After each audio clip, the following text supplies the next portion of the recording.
ಸದ್ಯ ದೆಹಲಿಯ ಮನಮೋಹನ್ ಸಿಂಗ್ ಅವರ ನಿವಾಸದಲ್ಲಿ ಅವರ ಪಾರ್ಥಿವ ಇದೆ. ಆದರೆ ನಾಳೆ ಬೆಳಿಗ್ಗೆ 8 ಗಂಟೆಗೆ ಸಿಂಗ್ ಪಾರ್ಥಿವ ಶರೀರ ಶಿಫ್ಟ್ ಆಗುತ್ತೆ. ನವದೆಹಲಿಯ ಎಐಸಿಸಿ ಕಚೇರಿಗೆ ರವಾನೆಯಾಗುತ್ತೆ. ಅಲ್ಲಿ ಅವರ ದರ್ಶನಕ್ಕೆ ವ್ಯವಸ್ಥೆಯಾಗಿದೆ. ಮನಮೋಹನ್ ಸಿಂಗ್ ನಿವಾಸದಿಂದ ಅವರ ಕಚೇರಿಗೆ ಶಿಫ್ಟ್ ಮಾಡಿ ನಾಳೆ ಬೆಳಗ್ಗೆಯಿಂದ ಸಾರ್ವಜನಿಕರ ದರ್ಶನಕ್ಕೆ ಅವಕಾಶವನ್ನು ಕಲ್ಪಿಸಲಾಗುತ್ತೆ. ಬೆಳಿಗ್ಗೆ 8:30ರಿಂದ 9:30ರವರೆಗೆ ನಾಳೆ ಸಾರ್ವಜನಿಕರಿಗೆ ದರ್ಶನಕ್ಕೆ ಅವಕಾಶ ಇದ್ದು ಕಾರ್ಯಕರ್ತರಿಗೂ ಕೂಡ ದರ್ಶನವನ್ನು ಪಡೆಯೋದಕ್ಕೆ ವ್ಯವಸ್ಥೆನ ಮಾಡಲಾಗಿದೆ. ನಂತರ 9:30ರ ಬಳಿಕ ನಾಳೆ ಬೆಳಿಗ್ಗೆ ಕಚೇರಿಯಿಂದ ಅಂತಿಮ ಯಾತ್ರೆ ಸಾಗುತ್ತೆ. ಆ ಬಳಿಕ ಅಂತ್ಯ ಸಂಸ್ಕಾರವನ್ನು ನೆರವೇರಿಸಲಾಗುತ್ತೆ. ನಿನ್ನೆ ರಾತ್ರಿ 9:50ರ ಸುಮಾರಿಗೆ ಏಮ್ಸ್ ಆಸ್ಪತ್ರೆಯಲ್ಲಿ ವಿಧಿವಶರಾದರು ಮನಮೋಹನ್ ಸಿಂಗ್. ತಕ್ಷಣವೇ ಅವರನ್ನ ಅಲ್ಲಿಂದ ಅವರ ನಿವಾಸಕ್ಕೆ ತರಲಾಯಿತು. ಈಗ ನಿವಾಸದಲ್ಲಿ ಅವರ ಪಾರ್ಥಿವ ಇದೆ.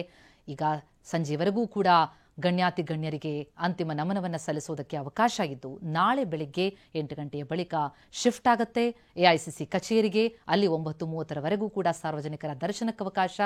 ನಂತರ ಅಂತಿಮ ಯಾತ್ರೆ ಸಾಗಲಿದೆ.